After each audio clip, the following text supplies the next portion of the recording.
So your daughter would be thrilled to know that for like the past week, I've had Golden stuck in my head from K-pop Demon Hunters. We talk about this all the time. Like, I'll wake up sometimes and it'll be in my head, and I don't even know why. It's just in my head all the time. I mean, it is. I like the movie. So you watched it? I did. I did finally finish watching the whole thing. I haven't watched it. Oh, really? Yeah. How not even like accidentally? Like just like it's always on in the background. You just, Like for me, like Frozen. I've never technically watched Frozen, but I've been around kids long enough to see so many scenes. Yeah, incongruously I'm getting to that point. Okay, but technically, I haven't watched it through. That's what gets that's crazy to me. But the music is really good. Yeah, well, I've listened to the soundtrack probably about 50. And it's funny. I don't know if you noticed, like the popular version of Golden is the David Guetta remix. Who he's a big EDM guy from like the mid 2000s. I guess he's always. I don't know. I listen to that genre a lot in like the mid 08s. BPM on Serious Music. Oh yeah, you do. Yeah. And I haven't really listened to it since, and now I have Sirius back and up on BPM, like that popped up with David Guetta doing the Golden remix. Okay, I didn't know there was a remix. Yeah. And beyond that, I've pulled it up on Spotify, all the tracks. I don't know, man. It's a good. It's good. It's good music. Yeah, and you know what? And it's I always say this a lot of times. There's a lot of songs for like little kids that. The little kid become popular, but they're not a good message. Yeah, the artists aren't good people. Yeah, and I always said like Taylor Swift, great influence. Yeah, K-pop Demon Hunters, oddly enough, that's why it's a good message. It really is. That's what Haley says, and I agree with her. The music's a good message. So there we go. Yeah, go Lily. Woo! Golden.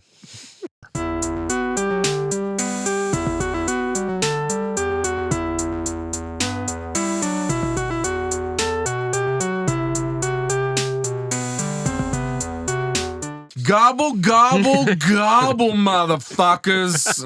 Wow. That's right. We're coming in hot. Hot like a turkey right out of the deep fryer. Woo! Don't fry it frozen. Oh, yeah. Won't it explode? It will. Well, the grease will bubble over. And before you know it, your house is on fire. So, don't do that. Or don't do shout out to my cousin Matt, who the one year for Thanksgiving, he wondered why the turkeys were so small. So they had to buy several of them. Okay. It was later that day when someone else coming over to dinner, looked in the trash and they were chickens. He bought chickens, which that's a new tradition. Actually, I think tastes better. I mean, I'd rather have a chicken, honestly. Yeah, I never liked turkey, to be honest. It's okay. Yeah, it's fine. Fine, especially Thanksgiving turkey. I guess I don't know. Yeah, it's more about the tradition than anything. Yeah. Yeah. I mean, stuffing, pie. The sides actually win. Yeah. Oh, yeah. For sure. And actually, my niece's old exchange student, Denise, is in the United States. She's from Germany. She actually flew in, I think, just yesterday to have Thanksgiving. Because believe it or not, they don't do Thanksgiving anywhere but the U.S. I don't know if people realize that because we're very U.S. centrist. Yes, we are. That is very much so a United States holiday. Yeah. So shout out to Denise. I don't know if you listen. Oh, we don't have any Germany plays. No. So let's get that German plays. Germany. On, Denise. I'll see you Thursday. So I'll make sure to tell you to watch this episode because we shout you out. Yes. Yeah. All right. We're conquering the podcast world one country at a time. Yeah, we do have a couple. We're international, man. We're international. 3 countries so far. Well, I think it's pretty impressive. And for 2 dudes. Yeah. Just in Lincoln Place. Speaking of engagement with the audience members, we have to announce. Oh, yeah, right. Finally, someone found our secret word. Yeah. And the winner is Lindsay Kelly, longtime listener, one-time participant. Yeah. She was involved in the beach battle. The beach battle. Yeah, she won, so that was impressive. She gets a And all she had to do t-shirt. was listen to our lovely voices. That's right, and that's all you have to. We should definitely do another one of those. I think we should. We'll have to come up with another prize. Yeah, Maybe something. it can be like that pumpkin right there. This pumpkin. That pumpkin. We'll autograph it and auction it off to someone. All right. All right. Well, Man, that's how you get the engagement, Gan, is just crazy, crazy gifts. Right. T-shirts, plastic pumpkins, whatever you guys want. We got it. There you go. As long as it's in her house already, you can have it. Yeah, right. But the channel is doing good, and I want to thank everyone for that. Yes. People are actually watching us on YouTube. And it's been going. It's been going. It's steady. It's steady. It's surprisingly. It's steady. For such a, silly show. podcast. And we do want to. So the previous episode we had our softball picks. Yes. And I'm going to put up on Reddit. Probably the easiest way is start a Reddit poll and have everyone vote on who they think would win of that softball league. Tournament. I don't know. We picked teams. We made teams. It was almost like a fantasy draft, but not a fantasy draft. Yeah, we weren't real strict about it. No, but it was just for fun. Yeah, so have you at home vote for who you think would actually win in a game.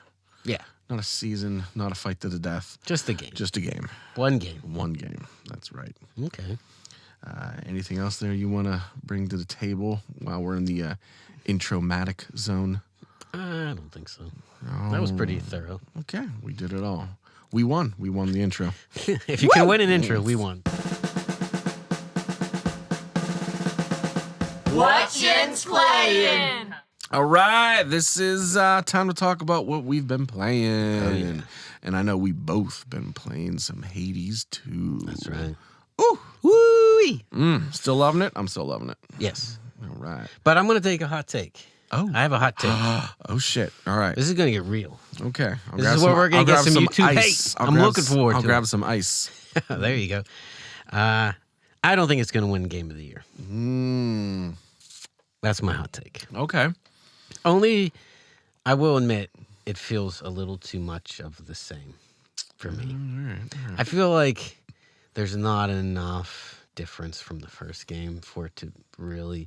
I feel like that obscure 33. What is it? I thought I would have to say it again. I thought you finally got it and you're excited you'd never have to say it I know, again. and I never thought I would. Claire Obscure. Whatever. Fuck that game. It's gonna win. I know. Yeah, I feel like it's going to. I didn't play it, but it sounds like it really innovated the genre. Yeah. And I think that says it. Hades is an amazing game, but I think it's too much of the same. And I find it a little DLC for me. Like it feels more. And I don't know. I like it. I'm not. I can't disagree with that, but I love it. That's what I mean. It works, and it's a fun game. So it didn't take me long to really get back into the grind and get back at it. But I just feel like I'm still playing Hades, the original. It's just there's some differences. There are some strong differences. Yeah, but yeah, it almost is like an extended DLC. And okay, so I don't know. I just don't think that's enough to get you the game of the year. year. I'm not saying it's not a good game. I still think it's a fantastic game. But my hot take is that I don't think it's going to win. But I haven't played that game, the other game, so I can't say officially. Right. But okay. I don't know. And I think somebody else was saying, I think Paul Tassi, because Paul Tassi weighed in on the games of the year for one of his articles, and he said the same thing, and I agreed with him. I don't think Hades does enough different Okay. to warrant a game of the year. But I don't know. Yeah, we don't know, but that does seem. Yeah. It seems pretty. Yeah. But I love it. Have you gotten to the surface? Yeah. So Which is a neat twist. So all right, here's what we're gonna do. I'm gonna put a chapter marker. Yeah. For when we're done talking about Hades, but still in the news. Okay. because I want to talk about this game. Right. And usually when we talk about a game, it's old enough that spoilers don't matter, but I think it's new enough now. Yes. So spoiler warning, if you don't want to hear about Hades 2, skip to the next chapter. We're not going to go too deep in spoilers because neither one of us have beaten it fully. I beat the Chronos. Okay. So I've got, it's funny, I was sucking so much. Me too, yeah. But all of a sudden I finally beat the Sirens. Yeah, that was tough. And then I went straight through Aspho Fields. Yeah. And then beat Cerberus and then got the Chronos. Like I was sucking and all of a sudden, I'm at the end. Yeah, that's how it kind of went with me. And then I could barely damage him, man. He's tough. Holy shit. But once you get... I've gotten to him a couple times now. Yeah. And I've gotten to, so for the surface end, I've gotten to, Prometheus. I don't know if that's the end boss or not. No. Okay. He's tough. He is tough. Oh, he was an asshole. But the surface is neat because it is just very different. Yes. Yes. And that's another, like that's a good change. Those are different changes that are well worth playing. And you touched about it before how, so every level you have a buddy that helps you. Yeah. But you also have your nemesis, who is Nemesis. Yeah. And that's a neat change up. Yeah, because sometimes you'll get into it. Sometimes it's annoying because Chronos, when you take a boon from Chronos, you have to clear so many encounters before the I guess you call it a curse goes away and you get the benefits. Yeah. Chaos. I'm sorry, chaos. And it's funny, like, because I'm like, here's an encounter. I'll clear this real quick. And Nemesis is there and she's like, all right, beat this shit. Yeah. And you don't get credit for it. Right. Yeah. Yeah. I know. But then she does usually has something to make it kind of sort of worth it. But it's a neat change up I wasn't expecting. Yeah. Something like that. I think it's, you stated it right there. I think there's enough changes that makes it well worth it. It's fantastic. But I don't know anything. You said everything I was probably going to say. Right. Honestly, yeah. I have noticed that, and this is why I think I'm not good at the game, but the games... you have to do quite a bit of emphasis on avoiding getting hit more so than hitting. Yeah. Like avoiding the bullets. Almost like a bullet hell game. It is a bullet hell. And once I finally wrap my head around, all right, Matt, you can't just attack. It's all about trying to stay alive. Right. Like that, the one level before I even got to the Sirens, I had almost 300 hit points. Oh, wow. Max hit points. Yeah. I should say. But I could never, I couldn't get quite back up to that level. Right, Like, I'm going to crush this. And I just, I also at that point, I wasn't at the mentality of defense. I was all offense, and it sucked. Yeah, I struggled, and then I started learning it, and it's weird how these kind of games work because it's a rogue kind of game where you keep playing over and over the same stuff. And I'm at a point. Did you get the board where you can add difficult parameters to your runs? I don't know if you unlocked that. I can't remember. I know there was the one where you can play specific runs where they enforce parameters. Okay. Is that Joel? It's the Dark Joel. Yeah. Okay. That's not what you're talking about. All right. I'd remember that from the first Hades, but not from this one. So no, I haven't done that yet. So, but now I could pretty much beat the underworld or whatever without much difficulty. There was a challenge just in the Fates, the Loom of Fates, whatever it's called, School of Fate, to beat the first boss without using Arcana. Okay. And it took a couple tries, but I did do that. I was so proud of myself for doing that. I haven't really focused on them. I've done them, but I just haven't really focused on those. But you got a lot of something I wanted. I can't remember what it was, but I wanted it. I'm like, all right, I'm gonna try it. Currency, yeah. And that's a great loop. That maybe try something I wouldn't normally tried. Yeah, I like that kind of aspect to this game. So, but it's funny because bosses are really easy now, and so I have ramped up some difficult parameters and then you get more rewards. Yeah, you get I think some of them will get you ability. You have to get whatever to upgrade your weapon, those kind of things.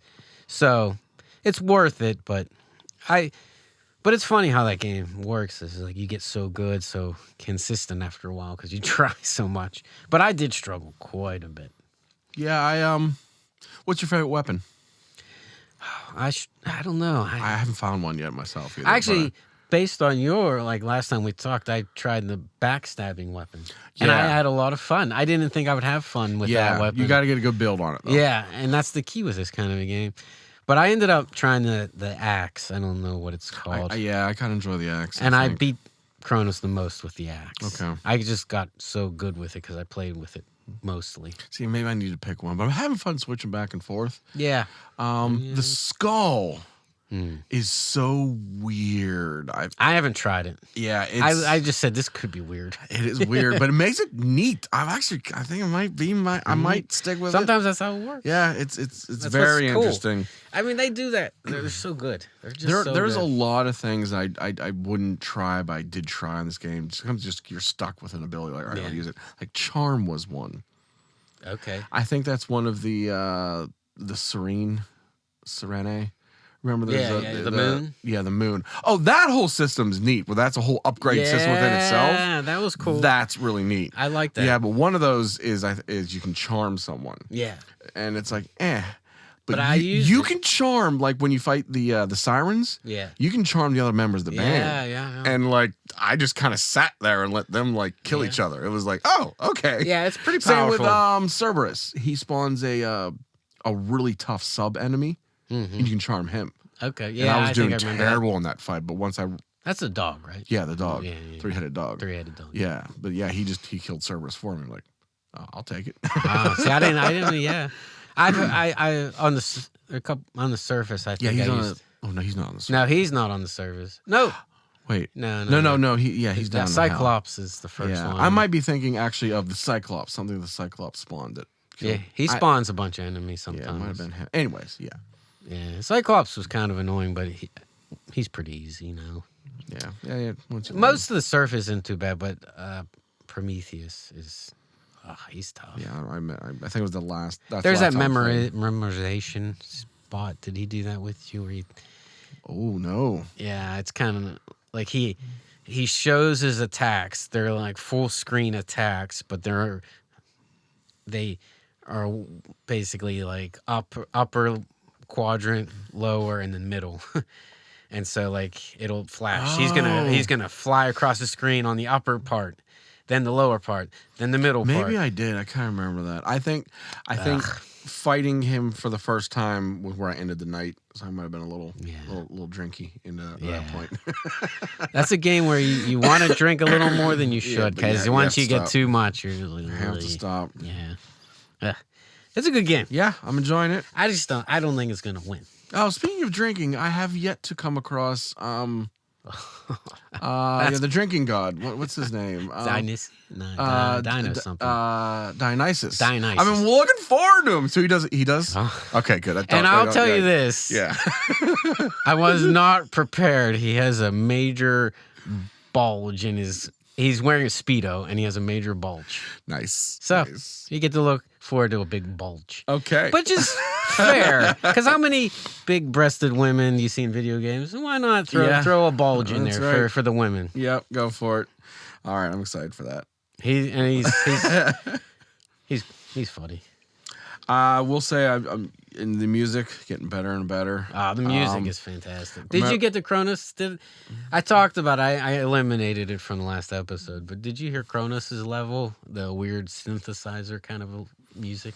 Do you remember it all? I think I'm so you intense and no, I don't remember. It's a lot of weird synth sounds. It's really cool. But finding the sirens is neat because it changes. Yeah, I was gonna say that. Yeah, like the first song is like nice, and the second one is making fun of you. Yeah, it's a diss track. And then so you haven't gone to the board, but there's an option on the board to do even more difficult bosses. Yeah. And once you do that, some of them change, and she changes, and the song changes, and it's really emotional, really good song. Oh, okay. Yeah, and I was like, I like this song a lot. All right. So that's something to look forward to. But there's so many things they do. You meet Echo. Yeah, Echo. And that music. And did it remind you of an old Endangered Minds song of ours? Honestly, I didn't even register. Called Sneaky. Remember when Sneaky had that repeating stereo effect on the guitar? Yeah. That's what the guitar sounds like in that. I don't even know if I registered the music in that area. I'll have to listen. Check it out, because I mean that's late run. You probably want to run under her. Yeah, it's very once rare. or twice. So Yeah. I didn't. Yeah, The echoes in it. That's... That and the music on Mount Olympus. Reminded me so much of John Williams. Like it just had that kind of, Star Wars kind of epic, orchestral. It was a big orchestral. A lot of his music is very guitar and bass and synth and drum, but that one was more traditional orchestra. Yeah, and I wanted to look in. I don't know if he, got back with composer and actually had a whole orchestra, or if it's fake orchestra. Or, Yeah. I don't know. Something to look into, man. There we go. And update our fans. That'll be update. Wow. So there we go. Hades. I think that was a good we really covered it. And yeah. 80s. Okay. Get it. Enjoy it. If it's your first time, it's well worth it. Yeah. For sure. Would you say someone should play Hades 1 first? You think they should? I don't think they have to. I don't see why you would need to. No, there's nothing. Well, the end game. I'm not the end game, but the actual beating the game. Yeah. Run into what's his name from the first one. I don't know. It might help, but I'm still discovering that storyline. Yeah. I don't know how too. It plays out. And it wouldn't hit as hard those some moments as people. Yeah. So, yeah, you should play the first one, but you don't have to. You can jump right in. No, I think you could just jump right in. If time is limited, go ahead and jump right back in. Yeah. And it's fun. All right, let's... All right, welcome back for those of you that needed to skip ahead from the Hades 2 spoilers. That's right. Yeah. You missed out some good shit, so go ahead, play that game. And Play it. And then listen again to us talking about how Weez likes it. All right, Andman, what else? I heard you got something else, don't you? You been playing? I got something fun for you, man. Uh-oh. You ready? I'm ready. This is for the YouTubers. Oh, no. All right, I will describe play-by-play for those of you just listening. He is leaving the room, which is always great for any sort of media, as one of the main actors just leaves the set and walks on off. He's picking up something. I hear something. Wait, okay. I have no idea. What's Yinz playing? What Yinz been playing isn't... I've been really busy in the forge. Oh my God. So Andy brought in... is that a scimitar? No, not quite. So I've been... He brought in a sword, folks. He brought in... There's no two ways about it. It is a sword. So... I've been at the forge more than gaming, and I thought you're a knife man / I guess edged. a knife, but It's, yeah, I'd say what? Oh wow! Do you recognize man. this? I kind of do, but I Okay, so I was gonna actually see if this prop works. it up there in the I don't background. know. Well, it doesn't matter. I built both of these things, so it will work. Okay, it's a curved blade. So this is my attempt at like an elvish blade. Okay. And this is specifically designed from Aragorn. From Lord of the Rings. Okay. And do you remember when he fought... Oh, I actually wrote the name down so I don't have to do respawn.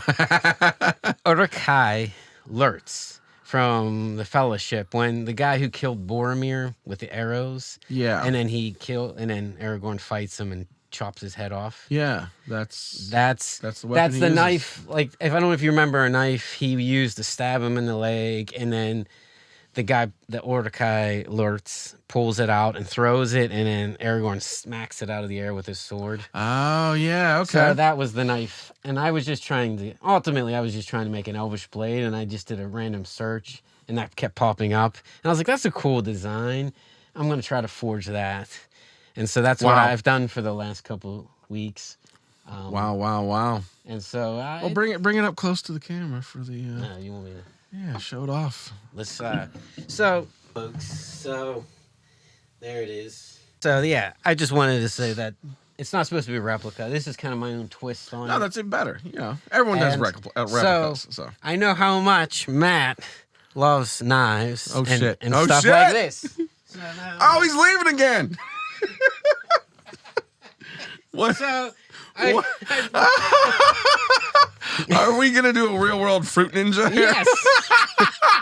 So we're gonna do our own Marvel, and after the credits, I figure Matt's gonna try to Okay. slice the head off of Lurtz. So he has an Orukai Yeah. paper stabbed into a small watermelon. Is that what Yes. that is? Okay. I tried to find a cheap fruit for you to cut. I'm excited. And so Matt is notorious for throwing knives and also hacking walls with swords. Yes. All right. So we're gonna do an end credit scene of Matt testing the knife out. Have it at with an Orukai. I love it. Okay. All right. Let's put this one right on top of the record player. Maybe. If it. Yeah. Wow. Balances. Wow. He's scary. All right.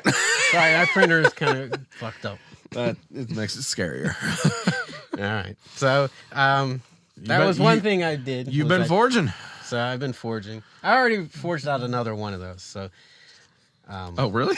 Yeah. So we can do a little battle. Yeah, we can fight with our sword. We can cross swords, as they say. That sounds great. Okay. Well, I'll let you go because that was a long segment.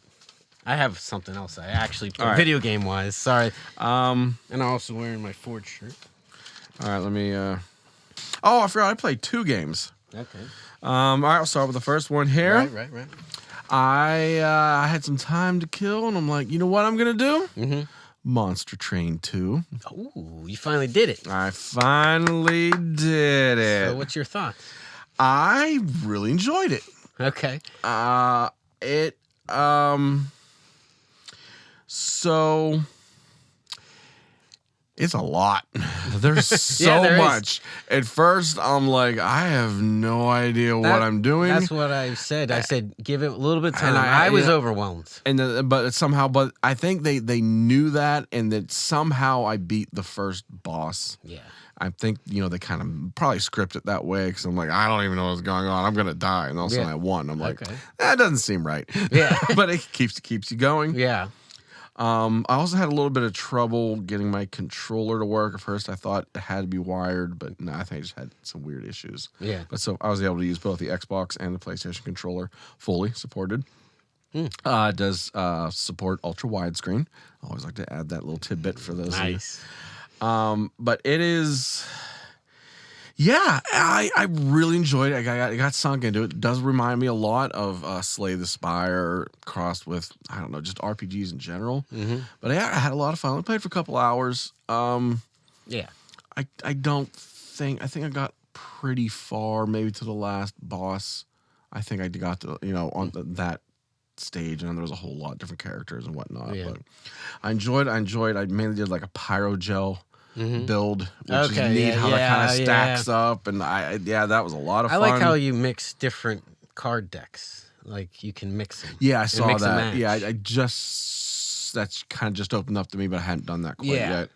I did learn early on just to spend the money, don't hoard it, just buy shit. Oh yeah, for sure. Yeah, you definitely need those. But the thing that was doing me in was hitting the wrong button a lot, because I forget what I kept wanting to activate my ability. Okay. And instead I would end turn. Oh, yeah.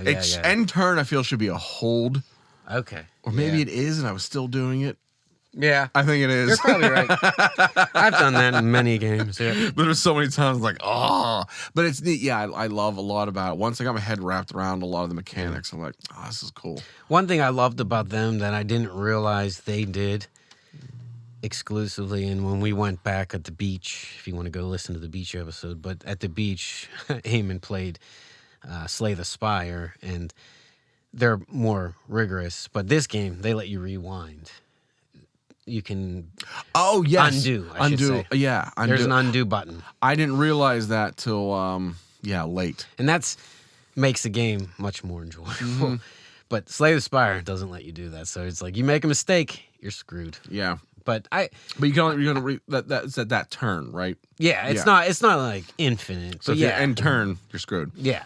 Yeah, right. But if you're like, oh, I should have done this first or done that. Yeah, you can undo the cards you played. Yeah. If you're like, I didn't like that. It was nice. Yeah, so it makes it a little more, I guess, easier for people who aren't hardcore about the game. Right. So I liked it, to be honest. Yeah, I had a lot of fun. So thank you for that recommendation. Yeah, it's a good, solid card game, deck game, whatever, deck builder. Deck builder. All right. Will you play So, something else? well, I played Hades, and then the game I played the most recently, and actually the last couple days mostly, because I've been really busy with that, was Halls of Torment. Did you ever hear that? I don't think I've ever even heard of that. Yeah, this isn't that old. It's 2024, I think. You've played Vampire Survivor, right? Yes. It's a clone. But if you cloned it with Diablo. Okay. So it's a little more, it's, in case people haven't played Vampire Survivor, it's such a interesting game. It became a phenomenon. To the point where it's become its own genre. Yeah, really. But no one's agreed on what to call that genre. Yeah. A lot of people want to say survivors, but that sounds as too much a survival horror, survival game. Yeah. So it's weird. It's an unnamed genre. Yeah, it's a unique thing. And the guy I work with told me, he said the guy who created it actually designed slot machines. And so he wanted to. That makes sense. And he wanted to create a video game with lots of flash and lots of lights so that you, like, similar to slot. Yeah, like sounds. And so I guess that's kind of where he came up with that. But so Vampire Survivors is kind of an action RPG in a way, rogue light game, where you just run around and you kill enemies and you level up, and there's a boss at the end of the level. I think that differentiates it between all the other games of that is you don't have control over your attacking. Right. You only control over your movement. Yeah. It's kind of like those old games where you just move and your gun shoots and you don't really have much control over it. Yeah. You just dodge a lot. It's like bullet hell too. Yeah, but you get no directionality of your attacks. Well, there is a little bit. And that's where this game is a little different. You can direct. It actually gives you the option to control your aiming and your weapon. Oh. But I choose to let the weapon fire automatically because it's just a constant shooting. But I control where he's aiming. Okay. Or it's aiming, whatever. There's multiple characters to choose, like Vampire Survivors. But yeah, so like there's enemy hordes and they just bombard you with enemies. It's constant. It's overwhelming, and it's supposed to be. And you kill them and you get experience every time you kill an enemy, and then you level up. And it's very quick leveling. So you're building this, and then it gives you random choices, and you pick level this up, and you can, the part of the fun is like choosing certain builds in the moment, and it's all real rapid fire. But this game is very similar to that. The difference is it has quests, and they're really stupid so far. Like, I mean, they're not like that in-depth quest-wise. It's and it looks kind of, stylistically, it looks like Diablo 2 with a little bit better graphics. Okay. So it's like meant to be retro. Yeah, most of these games are very retro. Yeah. And then there's equipment, which is different. Okay. So you can, when you beat a in-game boss or in-level boss, they'll give you a helmet or gauntlets, and they have special abilities. Okay. So there's a little more to it than Vampire Survivors, and I like it, and I'm into it. And there's seems there's a lot of levels, and you can find reasons, and every area has quests like do X amount of fire damage, and then it unlocks something. So there's incentive to keep playing. Okay, that's a little more in depth. Yeah, it's just enough, like I said, Diablo-esque enough that it's different, but yet if you like Vampire Survivors, it's well worth your time. Wow. So if you're looking for it, it's very cheap. Okay. That's the other thing. Oh. And the only reason I played it was on Xbox. It was on Game Pass? And Haley still has it. You still have that? She still won't. Because he forgot to quit. Yeah, she still keeps forgetting. That's what it is. And I was like, well, she has it. It's been on my wish list on Steam for a long time.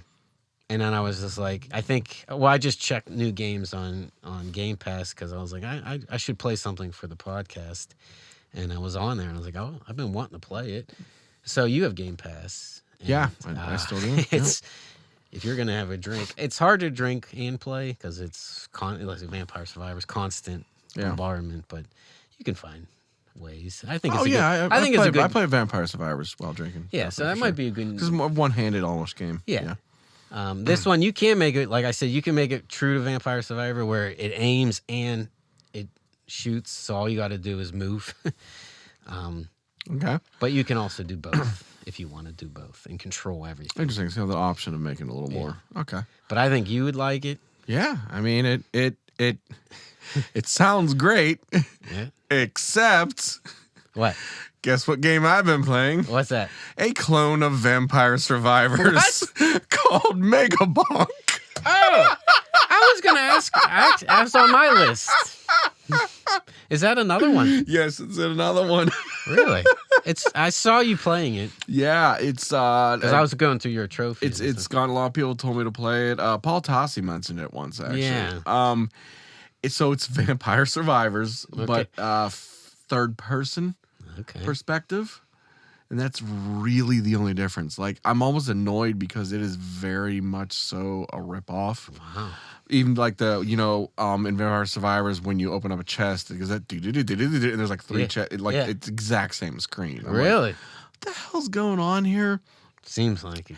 There is some controversy, if you will. So it was nominated for one of the indie game of the year. Okay. But the developer was like, this actually isn't my first game. I've just been going against. Oh, that was my news. I'll cross it off. Oh yeah, he's like, I've been going a different. I was wondering if you had anything to say name. about that. So he might be someone else. Yeah. And we don't think he's the Vampire Survivors guy.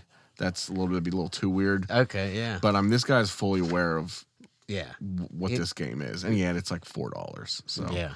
So I guess you're all burned out. Yeah. So I might wait a little bit. It does have widescreen support, ultra widescreen support. It has rarity on the pickups. I can't remember if Vampire Survivors it is or not. So it does the white, green, blue, purple, orange. Oh. Which neat because it is even more rapid fire than Vampire Survivors for picking up the power ups. Yeah. So when you get a power up, you get 3 choices. Do you want to upgrade this thing, or that thing? Okay. And the upgrades are marked by color, like how far they up. So you might I would love to upgrade my sword, but it's only a blue, but my shield is a purple. So you're going to get more of that upgrade. Okay. So it helps for like the quick fire. Yeah, because it happens pretty quick, at least early on. Yeah, and it was confusing at first because of the whole third person kind of view, and there is a jump, and it's a very awkward, like, that era of games that it looks like kind of jump. Yeah. But you can definitely play this one drunk. So okay.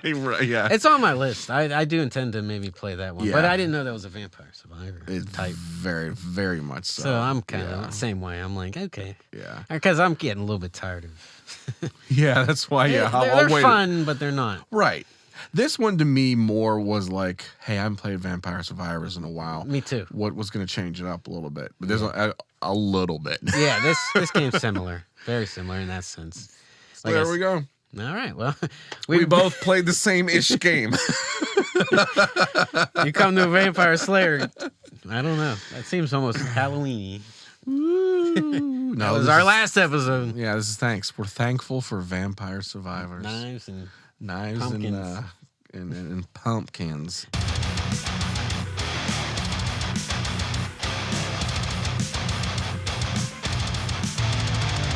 Boss battle, boss. All right, it's a feathery boss battle today because of the turkeys. I guess that's the only reason.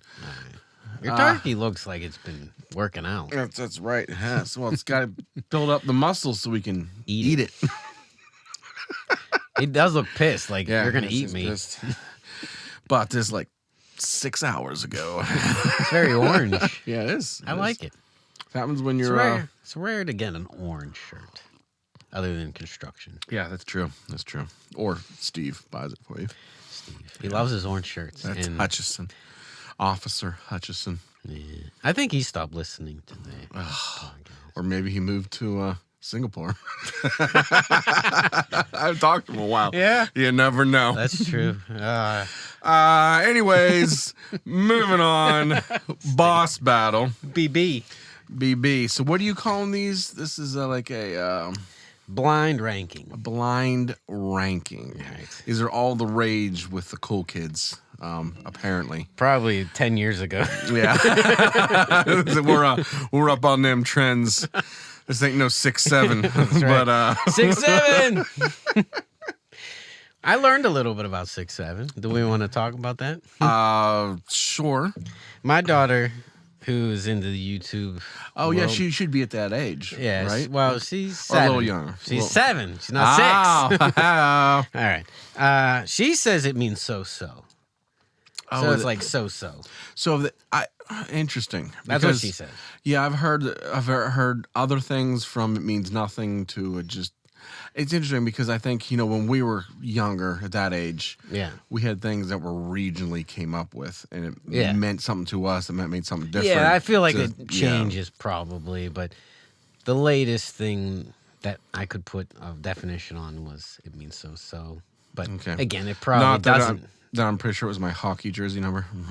Oh, really? I can't remember because I couldn't 7'6", I thought was it. 76, right? No, 77. I wanted 77. That's Paul Coffey. Yeah. But Sean took 77. Yeah. Remember? Yeah, Sean. So I think I went with 67, which is in between Mario Lemieux and Jaromir Jagr.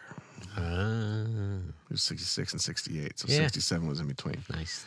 So between two greats, if you will. That's right. That's what 6'7" means to me. All right. And on that note, speaking of two greats. All right. Who wants to go first? Well, we gotta explain what the hell's going on a little bit more here, sir. Oh, and by the way, you're the video editor. Uh-oh. You gotta do right here. Okay. Something when we pick. Okay. They show up on a list. Can you do that? Yeah. Yes.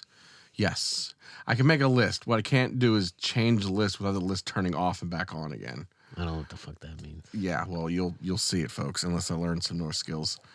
But I think people would like a visual aid. I'll try. For the YouTubers, by the way, podcasters. Sorry if you're listening. That doesn't really pertain to you. Yeah. But for YouTube, it'd be nice to have like a little I'll pop-up that... Yeah, I can make a pop-up. Whether that just it's says... going to be good, I don't know. I mean, you've seen my edits. I'm like on Cubase, I'm a 10. DaVinci Resolve, I'm like a... He's a 6'7". 0.67. All right, 0.67. So we are going to do, all right, so blind rankings. Right, basically, blind ranking. we're going to list to the other person 10 games. Yes. And they're going to have to put them in order of number 1 to number 10. Yeah. But you don't know what's coming. So you don't want to just give, I love that game, 1. Right. And then later on. There's a little more thought. Later on, it's going to pop up. I'm like, oh, no, that should have been number 1. Right. Yeah. And Good job, man. I am going to be naming FPSs, which are first-person shooters. And Andy's going to be ranking them. And I will be naming RPGs, and Matt will be ranking RPGs. Role-playing games. Oh, sorry. Role-playing games. And I will admit, before we begin, some of these games, they kind of genre blend. But I looked on Wikipedia, and if it said role-playing / whatever, that to me is a role-playing game. Okay. So that's I don't know. And I heard you stalked me a little bit. I did. Well, I looked on your PlayStation account because I was hurting and I just wanted to find really pertinent games to you. So I looked on your trophies and That is scary that you can look up and see not only the games that I've played, but how many hours I've played. Yeah, those games. and I looked at percentage of trophies. Oh, so if it was like 50 or 60%, I said, "Oh, he really put some time into this game." Oh, all right. Now okay. So some games in there I don't think you're gonna think of. Interesting. If I pick them, but I have 20. There's some games that had like really easy trophies. That's the other thing. I did look at the number of trophies too, because like some of them only had like 8 trophies, and so the percentage would be skewed. So I did a little. Okay. Matt just came up with his list about 10 minutes ago. Yeah, I forgot completely. I was thinking about it a little bit all week, but yeah. All right, so I gotta. Who's going first? You, because you're Mr. Prepared here. All right, so I'm gonna right. write them you should down. write down, yeah. So I remember what's going on, because I don't have a fun graphic right here. I'll just do that. All right, so I'm gonna do a little number 1, 2, 3. Sorry, folks, if you're bored. All right, I'm ready. Okay. Whew, this is intense.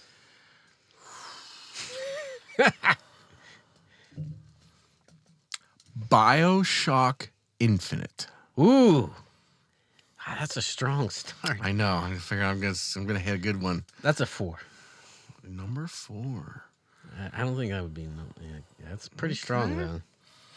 Okay. All right. Oh, I thought we were going to go back and forth. No, so I do the list and then you do your list. Oh, shit. Unless you want to do it that way. We're figuring this out, folks. I was thinking back and forth. All right, let's do back and forth. Yeah. Okay. That sounds like fun, too. All right. Let's go with, I'm going to start you with Darksiders 2. Fuck. Technically, that's an RPG. I will give you that because I feel like, oh, man. I think, damn, I didn't know you were going to do that. Okay. Shit, Darksiders 2. I said it had role-playing in the description. The one with the Jesper Kid soundtrack. Of course you did. Oh, they get tough. Shit. All right, but just because up number What are you gonna 5. 5. I was gonna say 4. Ooh, going middle. Yeah. I already forgot. I'm gonna end up picking. Here's what's gonna happen. Yeah.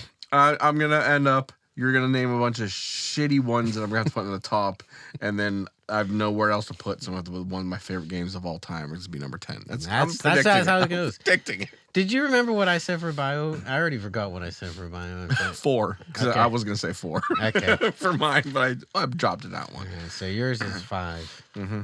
You're going middle. You're writing yours down. So I'm not going to write yours down. All right, go ahead. Sorry. Okay. Yeah, we'll go. All right. Halo 2.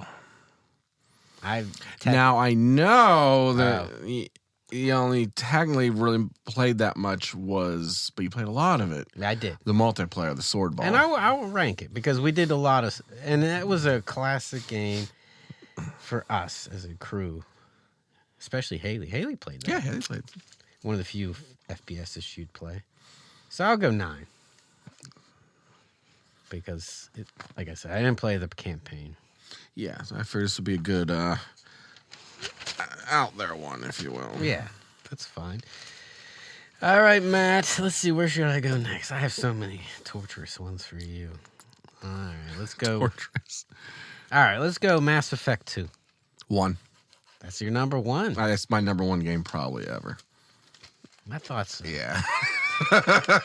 It switches from time to time with Assassin's Creed, Brotherhood, and Alan Wake now too.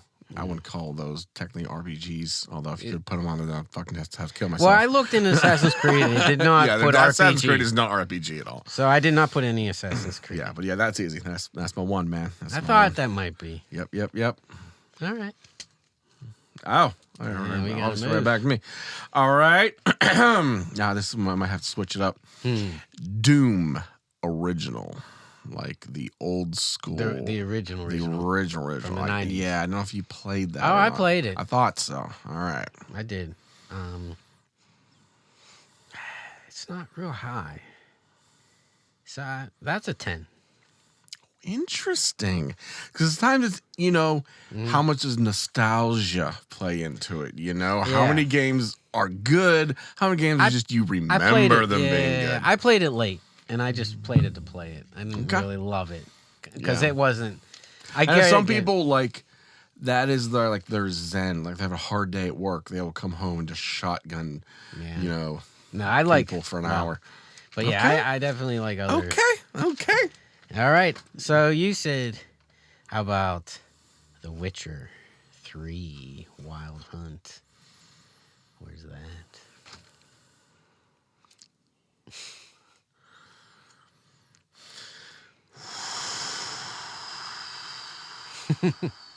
This is tough, man. This is tough because it's up there, but I don't know what you got coming. I don't know what you got coming, but I can't disrespect it. So I got 3. I'll put on 3. All right, that's your 3. I'm gonna regret that. I mean, not. I can't believe that's 3. I thought that might fight for number 1. Wow. Because I don't know what's coming. I don't know what's coming. Yeah. All right.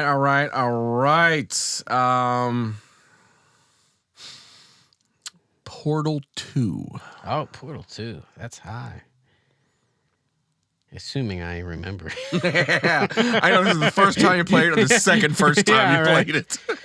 But it doesn't matter. All the Portal games, it doesn't really matter. I'm going to go with, I don't want to go too high because I feel like some really good ones are coming. So I'll go 6. Ooh. I feel like Interessant. I feel like some really amazing ones are coming. So I don't want to go too high. How about for you, Deus Ex Mankind Divided? According to Wikipedia, that's an RPG.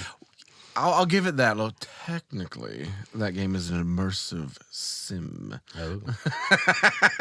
But yeah, I mean, immersive sims are definitely RPGs. They're just that's their subgenre, if you will. Subgenre. Oh shit. Okay. Where's it rank? 6. Okay, just below Darksiders.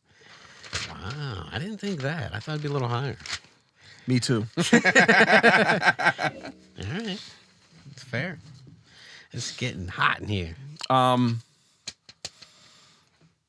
Yeah, that was the second one. Was it? I don't know. I just picked one random one. Yeah. Sorry. I didn't play it. Yeah. Human Revolution was the first reboot. Other reboots. Yeah. Oh. I don't know anything about them. Yeah, Deus Ex is like a classic. Oh, I see what you're saying. Game. Yeah, I think I do know. Yeah, and then rebooted with Human Revolution, then Mankind Divided. All right. Woof. All right. Anyways, it's me telling you. Shit.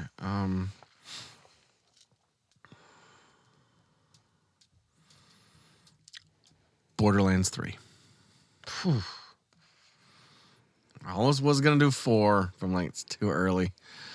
Let's hit BL3. BL3. That's got to be 3. Aha, 3 for 3. Yeah. I get it. I've played it probably the most out of all the games I've ever played, but I agree with a lot of the criticisms of it. So I can't rank it too high. Okay. For you, Matt, let's go with... Oh, man, there's so many good ones. How about Final Fantasy VII? Orig? We're going to Ridge.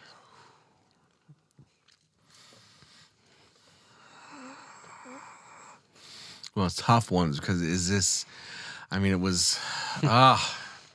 Shit. I regret putting Deus Ex, especially Mankind Divided. It was a Human Revolution. See, I think. All right, 7 for 7. 7. Okay. Wow, that's low. I mean, it's not one of those ones where it's nostalgia. It is an amazing game, though, but it isn't as formative as others. So yeah, 7 for 7. Interesting. All right. All right. I guess it's my turn now.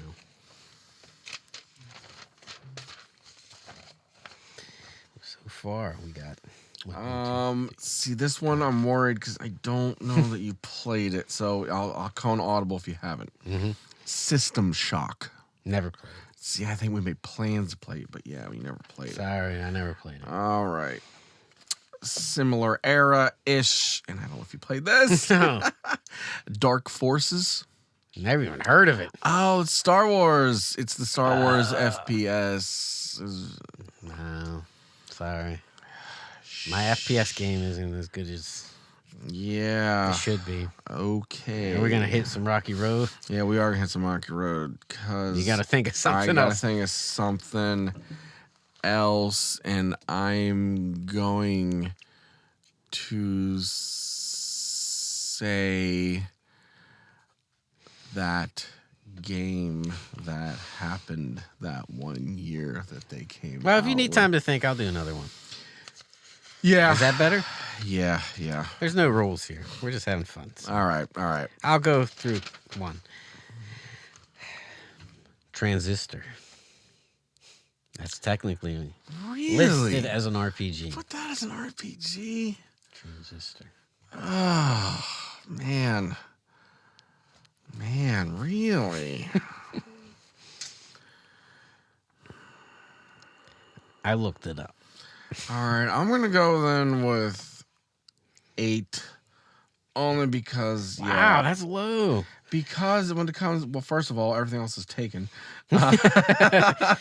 And because, I guess as a favorite RPG, I wouldn't put that high. As a favorite game, I'd put it higher. If that makes any sense. I got it probably you. doesn't. It's not, as an RPG, it doesn't rank as high. Got it. Did you think of anything else? Yeah, I mean, I have others. I just didn't want to do them yet, but I'll go ahead and do the next one here. Time Splitters 2. Ooh. There's so many good memories. But I still think that's not super high. 7. Time Splitters 2 with a 7, folks. Sorry. Oh, shite. Yeah, Time Splitters it's good. It's good. It's good. Okay. I just, you know. Okay. I thought TS2 was a little better than your mems.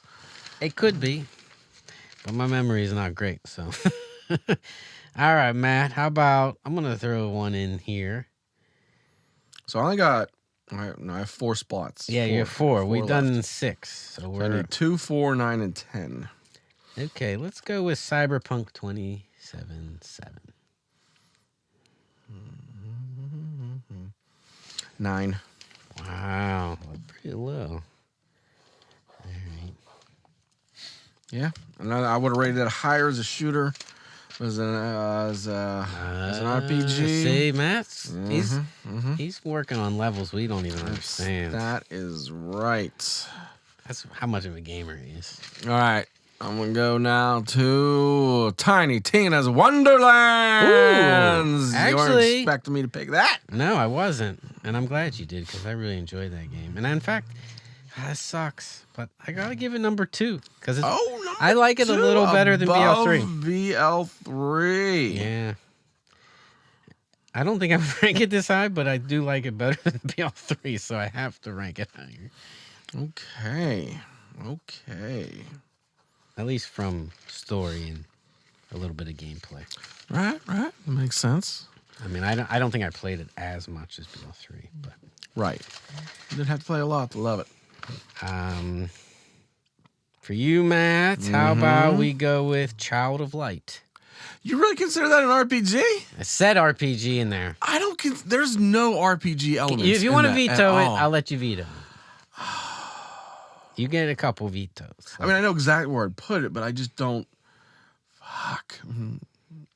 I would put that at. I don't want to. You're killing me. That's what I said. I know because I mean, I would always say at number 2 because it probably is. It's up there in my top 5 games of all time. But I knew that. There's no RPG element to that game. I don't feel. Sorry. But fuck it. No. All right. 2. All right. RPG. I think I'm pissing Matt off. RPG is technically it's very hard to define. Well, that's the other thing is I feel like some of these are genre, like cross genres a little bit. Yeah. I don't know. I never played Child of Light, so I don't know that one very well. But if ever it's role playing, are you playing a role? Are you putting yourself into that person? Are you making choices? Right. You not at all. There's no choices in that game at all. But fuck it, you said. I looked on Wikipedia and some of them said role playing game to some extent. All right. If it's not, hate on all right, so YouTube. technically I only have 2 left. Number 4 and number 10. Which ones do you have left? I have 1, 5, and 8. Okay. I haven't ranked my number 1 yet. I'm holding off. I feel like there's a good one coming. All right. A super good one, I should say. They're all good so far. So, Destiny 2. Oh, Destiny. Oh, damn it. All right, that's 8. That would probably be 10 if you had known. Yeah, but that's part of the fun. That's still, we had a little bit of fun. I feel like we could have gave it more. Yeah, once we got so far, we're like, we're done. Yeah. We're done. We're not that kind of I don't know, those online type games. We basically just played like me and you. Yeah. Co-op. We never did we didn't do much more. All right, let's get. Seems like this has been too easy on you. Let's go with Elder Scrolls V Skyrim.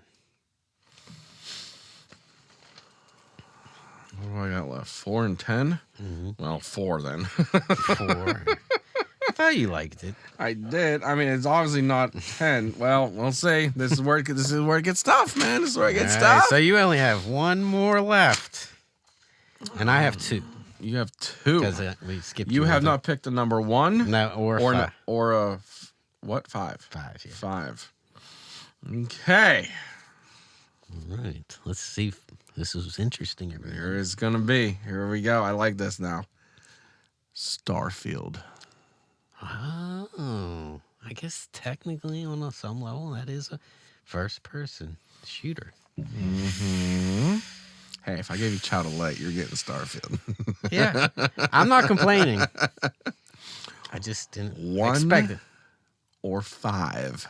Well, I got to give 5. As much as I enjoyed it, I feel like as far as a first-person shooter, it's a 5. There you go. Like you said. Yeah, there it is. So. All right. Andy, what is my worst? So you only have 10? I only have 10, and you only have 1, right? Yeah. So our last picks are going to be my worst, my most hated, and your favorite. So what should I make sure your most hated one is? Let's make the one that hurt the most. Yeah, that's where it is, man. That's where it is. All right, here we go. Salt and Sanctuary. I'm fine with that. Really? Yeah, because again, I don't know. I flip-flop between Borderlands 2. I should have went Borderlands 2. Oh, you consider that an RPG? Technically, Borderlands games are RPGs. Man, you're fast and loose with the RPG-ness.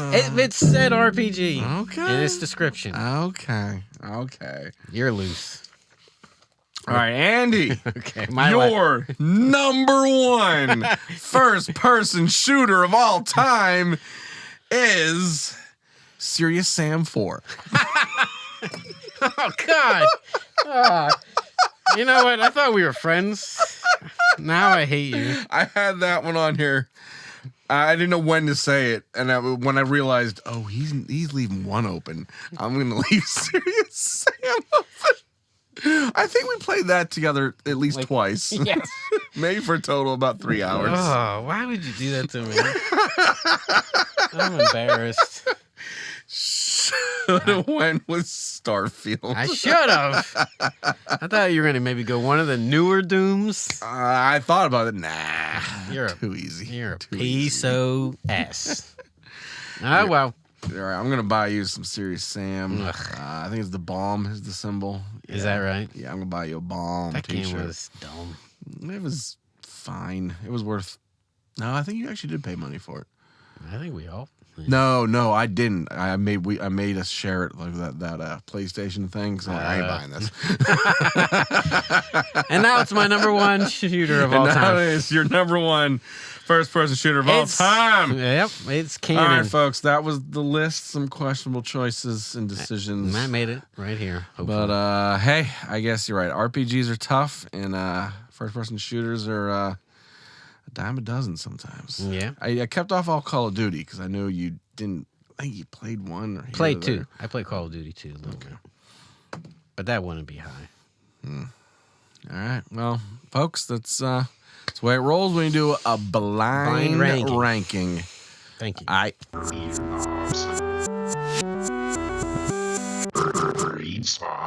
All right, Andman, you ready to talk about some past regrets? I have two big ones. Oh, big ones. And they're on me. Oh, mine are also on me, but minor. I haven't lost sleep on them. Have you? Have you not been sleeping well? Yeah. Okay. But I take things a little more. Unload your burdens. Yes. So the one less minorish one, I guess, as far as seriousness is, which is kind of funny. You found a super mutant with a bat. An image. I know. I was very proud of some of those images I found.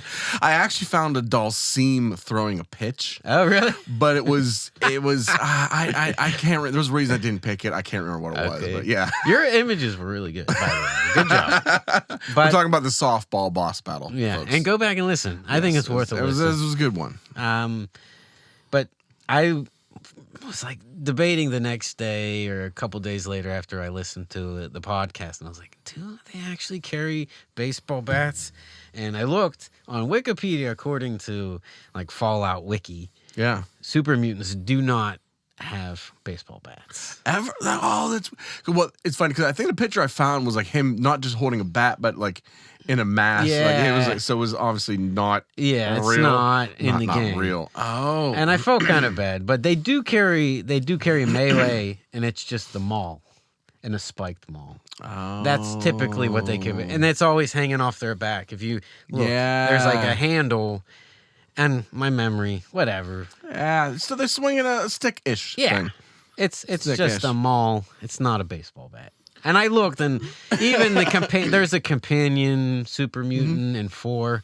He doesn't have one either. So I thought maybe that I was trying to think but just the memories are fickle. Maybe it was a picture that I found. Yes. You know? You've seen that before. Maybe.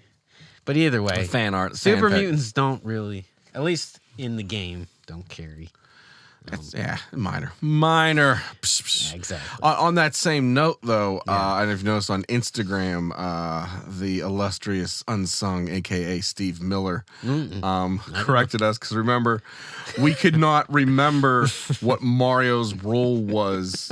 Like, we're pretty sure he was a ref. Like he was some sort of a ref or something like that. Yeah. In baseball, they're umpires. They're umpires. Well, actually, it pained me to listen to us talk about referees in a baseball game. And then I actually was funny is when we recapped, you called him an umpire. Oh, really? Yeah, you used it correctly. I figured it out eventually. Eventually, at the end, you called it right. And I sat there and I was like, oh, we're calling them refs. This is baseball. We're gamers. Yeah, whatever. Almost gamers. We almost follow sports. That's right. Well, I have another sports related. But go ahead. You go next. All right. My next one is it's more of an apology. So I usually try to listen to these episodes before we broadcast the next one. Right. So it kind of refreshes my memory about what we talked about. Sometimes there's some drinking involved and I don't remember it all. But it's just funny, like I realized eventually I just watched episode 9 and realized that I had no memory of the end of episode 8 when we talked about Hades quite a bit.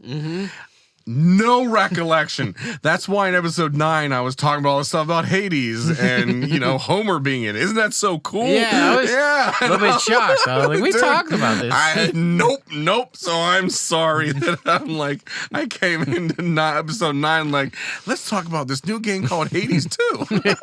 Yeah, it felt that way. Yeah, it wasn't. So right. I'm sorry for that. That's not a problem. People expect that. Yeah, I guess. I assume. Anyone watching those episodes back to back are like, what? Yeah, that's true. It would be interesting to see what people think. All right. Well, what's your next pain? This is a little more painful just because I wanted to pull it on my phone. So, sorry. Let's get it queued up. Oh. Thank you, Dustin Ryden. Shout out. I don't know if you watch this, but this was your gift for being in your wedding party. And you are drinking out of the gift for being in your wedding party. So a lot of weddings. A lot of weddings I'm in. They're not you're not the main cast. Mm-hmm. Everybody. All right. No, I'm in the main cast. Never the lead. You're not the lead. And I'm fine with that. Thank you. We talked about another Fallout thing, and this is why it pains me. These are both Fallout things, and I'm a huge Fallout nut. So a little bit, that's why they're a little more painful. Ooh. We talked about Fallout night at a hockey game. Oh, yeah. Yeah, okay. And I said that it was an NHL team, and it was not. Oh. Texas Stars is the Dallas Stars. They're I don't know how we call them the baby penguins or the minor league. Minor league, yeah, the farm league. Yeah, the farm. Oh, so I didn't even catch that. Texas no, but we both talked about how the Stars have changed. They've moved around a lot, little bit, and I just was under the assumption because I loved hockey at one time. Yeah, same here. But you were, not up at. And I just assumed they maybe moved once again from Dallas to somewhere else, and they call them Texas Stars now. Make it easier. Yeah, they can just move freely now. So, but Texas Stars is the Dallas Stars. Actually makes more sense at a minor league. Minor leagues usually do for those. Yeah, it's fun. And I felt really kind of embarrassed because it was in the article, but a lot of times I just bookmark these and I kind of read them real quick, and I just want to put it on the episode, and I didn't really research it. But it's not an NHL team. Texas Stars is a farm. AHL is the term. AHL. Not NHL. I don't know. I used to be such a hockey guy, and it's a little embarrassing a little bit. Okay. That I didn't. But again, I don't follow it, and teams do close and move up. Yeah, I know. And if you're not up on it, I mean, that's, So. And we're too busy gaming. That's right. We're gamers. We're more gamers than sports. Sports gaming. But that's it for me. You said you had one more? I got one more, and it is I'm kind of sad about this. I actually already fixed it on the video. I popped up my pop-up video. I popped up my correction. I didn't catch this. So I wanted to make a correction. You know, the things that always bother me are the music references, and the composer, and who wrote what. There's a lot of and people. There was a point where I was talking about Austin Wintry and how he had he was the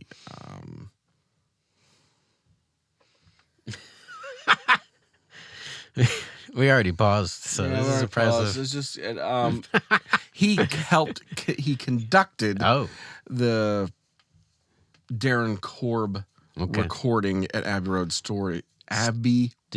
Studios when they did the best of hits for Super Giant Games. Yes. And I had listened to some of Austin Wintry's past accomplishments. Woo! Good luck editing this episode. There's no editing. Yeah, just leave it. It's fine. And I said that he had composed the music for Ori. Mm-hmm. And that was absolutely wrong. I had corrected this on the YouTube video, so I caught it then. But Ori was actually composed by Gareth Coker, who's also he did Halo Infinite, which I actually never played, in the Arc. That's a kind of big series. But he's also worked with Airship Syndicate, which did Darksiders Genesis, Ruin King, which is a League of Legends spin-offs. I'm a big fan of Airship Syndicate. They make some really good games. They're kind of a spin-off of the team that's gone that did the whole Darksiders thing. Like they kind of spun off, and like some of them joined that. Okay. So yeah, he's done that kind of. And actually, you know, he did some music for Minecraft. Oh really? Yes, I guess some of the DLCs, or I know Minecraft is like an empire. I'm sure there's like 40,000 people that have worked on it. Yeah. Even though the game itself was created by one guy, one dude. Yeah. Back in the way back. So yeah. Interesting. Just wanted to give a shout out to So, Gareth Coker and say that he's done some great stuff. not Ori. No, he did do Ori. He did Ori. He did Ori. Austin Wintry has also done some good stuff. Not Ori. Not Ori. Most of the people don't give a shit. I'm sorry, but I can only, off the top of my head, name 95% of the video game composers out there. Matt does have a good brain, Sometimes but when some there's something wires- in this little cup, Yeah, sometimes wires. I didn't have that. I would probably got that wrong. that's all right. Good job, Matt. All right. That was Respawn, I Yeah, think. that's Unless you it. have anything else. No, that was it. Those are my fuck ups. I'm sure people will call us out. And they weren't wrong. Yeah. We're almost okay about stuff. That's right. So, moving on. Moving on. Now it's time for the news. News. I like it. I'm sure the audience loves it when we play the intro, and then you mimic. poorly mimic it. Like it doesn't drive anyone insane. No. I'm sure. Well, if it does drive you insane, feel free to comment on our YouTube. That's or right. somewhere else. All right. Bandrew Walters. Is that somebody I should know? I was trying to like combine Barbara Walters with Andy, and Now I get it. that was the best I had. All right, Bandrew Walters. Balter Wildkrite. All right, Balter Wildkrite. Yeah. Ugh. Anyway, what do you got for news All for right. us? Here we go. I'm gonna do a couple quick ones. So I don't know if you watched this, but Twisted Metal is officially coming back for season 3. I kind of forgot that was a show. I've Okay. heard good things, but that's on like Paramount Plus or something weird. It's either that or Apple. I think it's on Apple. I occasionally subscribe and quit to Apple. Okay, so I it's haven't not seen it Apple, there. but it doesn't matter. So you haven't watched it? That's Anthony Mackie, right? I don't know. I'm pretty sure. Cool. We should probably watch it. I feel like we should just watch it one night Yeah, and go through all of it. it surprisingly I think got really decent. Yeah, I didn't Reviews. get a lot of hate, No, that's what. but I think not a lot of people just didn't watch it. Yeah. Yeah, it's on either Paramount Plus or the least known was that MGM. Oh yeah, MGM. Yeah. Yeah, I don't see shout anything out in to the Frizzy article. and Kurt and From. I think they are the two people that actually watch that show and love it. Really? Yeah, I actually watched first season of It that. says Peacock, Peacock. Oh, no chance. I'm watching it on Peacock, man. but I don't know if that's. I just see source Peacock on the article. no, that actually kind of makes sense. That's not something I've been Yeah, I didn't watch it, Yeah. but it's a video game. It's a video game. A show. game known for its deep story and lore.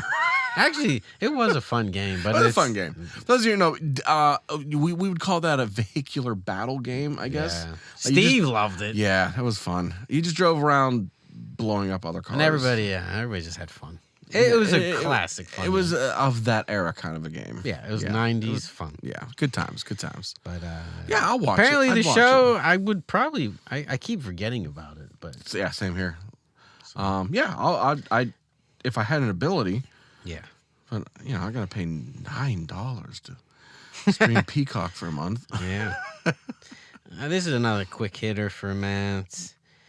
This is no real news, but I guess, what's his name from Elder Scrolls? What's his name? Todd Howard. Todd Howard. Officially kind of came out and said, Elder Scrolls 6 is a long, long way off. Yeah, I saw that. I didn't want to bring out the bummer news, but That's I mean, a big bummer for everybody who cares. I get it. We all want it to come out when it's good. It's just, it's insane at this point. It has been already 14 years since the last game came out. I believe it's 6 since the teaser trailer. Yeah. 6 or 7? Yeah, it's at least 6 or 7 years. And he even said he regrets putting out that trailer. Yeah, but it's a long time between games. And now he's just, I don't know, man. But what can you do? Yeah. I don't know. Man, it sucks. Yeah, we got a couple years. Easily years, yeah. I was hoping maybe next year we get something. But I did see he did say he's open to another shadow drop. He likes the shadow drop. So if it's going to be released, it's going to be probably released very quickly. That's why I said, like, oh yeah, I'll do a shadow drop for that in 2028. Yeah, that's what we'll do. Yeah. I feel like it's not going to be anytime soon shadow drop. But yeah, when it does happen. Yeah. Because I think he loved the reception of Oblivion. So. Yeah. Well, you can't shadow drop that, Todd. It has been in the works. You've already had a teaser. You can't shadow drop. We know you're working on it. Yeah, that's true. Oh, well. But I think it's going to be a quick turnaround. So that's kind of hopeful. Is like they're not going to do another thing. It's going to be 10 more years. Yeah. But, well. Let's see. What else? Quick ones. We could do the GTA. Did you hear about all the GTA stuff? I mean, it's been delayed. That's again. the huge news. Yeah. But there was a little news where they fired, I think, like 30 or 40 employees. Did you hear about that? No, I didn't hear some scuttlebutt. Yeah, so they fired 30 or 40 people. The employees that were still employed said it was union busting. They were trying to bust the union they were creating. That gets ugly on both sides. And so that was nasty. Then they said, no, it's not about that. It's about they were leaking information about the new GTA 6. So I don't know. I don't know what. Yeah, don't know what to make of that because it could be. So you haven't really been following, so you can't really add much. No, I didn't catch that. So it's an interesting. I wouldn't be surprised if they're union busting because that's a lot of people do now. Yeah, especially in the game. Yeah, they do not want their workers unionized because then they can't work 80 hours a week, 90 hours a week, and crunch to the end. So sad. We work. I mean, sometimes these podcasts takes 3 or 4 hours to record. So and that's every 3 weeks. So man, that's hard work. That's hard work. It's hard work listening to man get shit wrong and then not know his composers. I know. All right. God damn Gareth. So, all right, go ahead. You have anything? Yeah, I got it's been rumored for a while and then it actually happened. Steam is releasing some hardware. Okay, yeah, I have that and I'm good. I figured you would talk about that. Yeah, it's interesting. So I'm going to X that out. It's interesting to me because I don't know if you remember this. So Steam, this isn't their first foray into hardware. They obviously do have a VR and they have the Steam Deck. Yeah.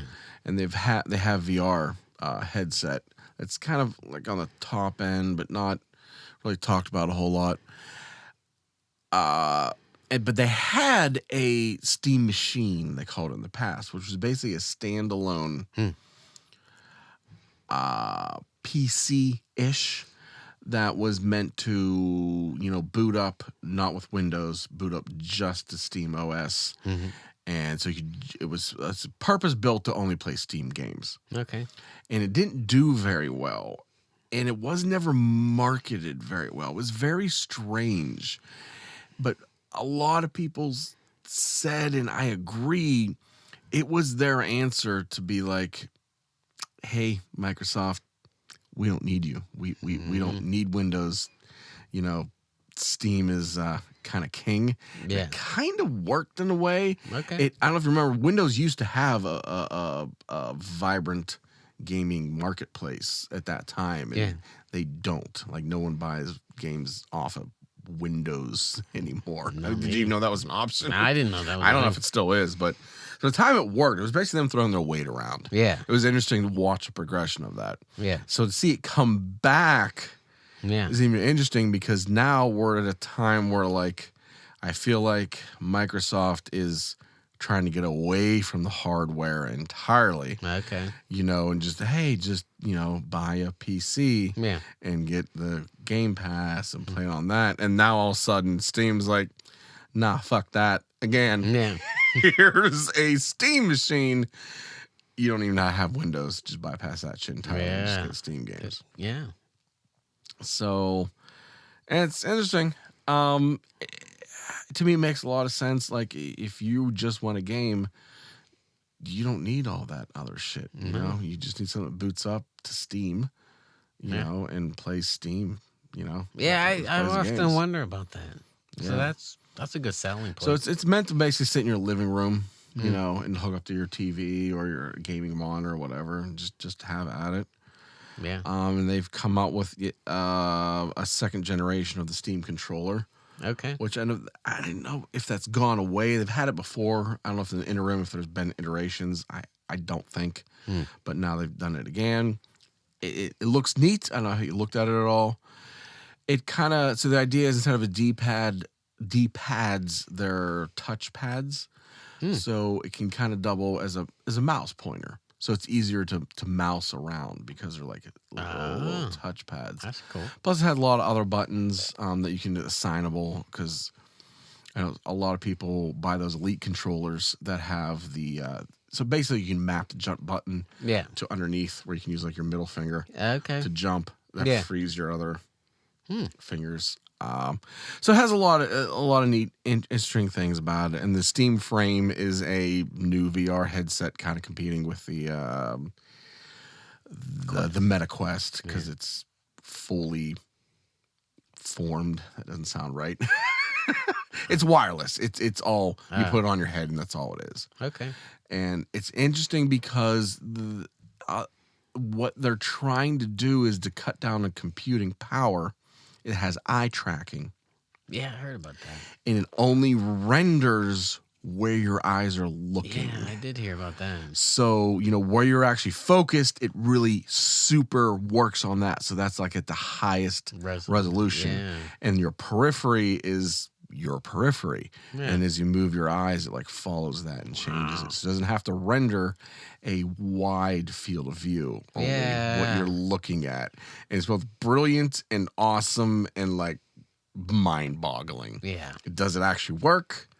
I don't know. There's been some early reviews. It seems to be pretty cool. So, what do you think, Matt? Is that your next upgrade? I mean, I've only my Meta Quest 3 is only a year old. I ain't looking for anything new yet, and these are coming out early next year with no prices as far as I can tell. Yeah, I didn't see anything. But I'm excited. That means that just people are still working on VR. They haven't given up on it. They're still iterating on it. The one thing, and I guess, and again, the guy who talks a lot about games to me, I didn't realize this, but he made this a point, and it kind of sold me a little bit more on VR, was he said you could put those headsets on, and this one will, for sure, you can watch a movie, and the screen of the movie will be the size of whatever the hell your living room is. Oh, yeah. Like, it just projects a screen. And you could like watch your movies and crazy. Yeah, you can do that with a Quest. Yeah, that's what I've never bothered because I just thought I never bothered. Yeah, I don't know why, but that kind of was like, that's a cool idea. Like in the VR, you could watch a movie and the screen could be whatever size you want it to be. And I thought that's kind of a selling point. You could do that on the go, like you'd be on an airplane. Watching you could watch it on a big screen, and I thought that was pretty cool selling point. And then I read the article about the VR, and they were saying, this is nothing new. And I was like, oh, I didn't know that was... maybe I'll try that. That sounds really cool. For the next podcast. Yeah. I'll try it and see. Yeah. So my TV for my room is actually kind of, where my couch is, it's actually kind of small. Yeah. Well, no, I think it's small, yeah. Yeah, so... Nothing against it. It's a good TV. Yeah, I'll try that. And then, but the thing is, it's a surround sound. I love my big ass system. So you can't play through that? I don't know if I can do both. We'll try it. There you go. Or at the very That's least, the next Emporium. Yeah. Oh, this is kind of Emporium-esque. He'll be dressed up as a turkey. Yes. I'll get a turkey outfit and sit in my living room and just watch Yeah. I don't know. I don't know, but that kind of VR to me is just so specific, but that opens you up to maybe something that you might be like, hey, that'd be kind of cool. Yeah. Every once in a while. I'll check it out. And I'll see if it's neat. Yinz know if it sucks or not. Probably sucks. All right, Andrew. All right. Give us some... we're still in news. We're still in news. That was a big news. So that was good. That crossed off a lot. Because, let's see. We got that. VR console. And Kickstarter. Oh, yeah. There was some shade thrown at GTA 6. Speaking of GTA. Ooh. Let's GTA hate. Well, it was just funny because the Empire State Building threw some shade, and it's what? Yeah. So that's the biggest news. Is it's in case you didn't know, GTA is delayed yet again, and then the Empire State Building's official X account, which I didn't even know the X. Wow. Okay. Did you know they had one? No, believe it or not, I don't follow. And they tweeted at They tweeted at their announcement they are delayed on X, and they said it took 1 year to build me. That's good. Yeah, that's good. Yeah, I like that. Was good. And then somebody else threw some shade. And like funny shade. Let me look. Cyberpunk did too. Oh. Let's see if I can find it real quick. Sorry if this takes a minute. Yeah, they just said no more delays are happening. I guess in jest that they had a lot of delays and they understand. So there's some, Yeah. people understand. It's a $1 billion game. So. Yeah, somebody I also knew said it's on a scale of like they've spent probably $1 billion on this game so far. I mean that's not surprising considering that GTA 5 makes that yearly. Yeah, so I feel like it's just $1 billion investment for a $10 billion return. Easily. Not surprising. Okay. Did you have any more? Or should I go through the rest? I got one that I don't want to go too in deep because this is still ongoing, but I've talked about it before. Okay. Is the Subnautica 2. Yeah. I saw something about that. Yeah, it is getting... So we said before what had happened was the founders were ousted. Yes. Allegedly claiming that they weren't focused on the game. They were doing side projects. And the game was delayed. Right. And the founders were denied their $250 million bonus, which the founders claimed they were going to share with the entire company. Yeah.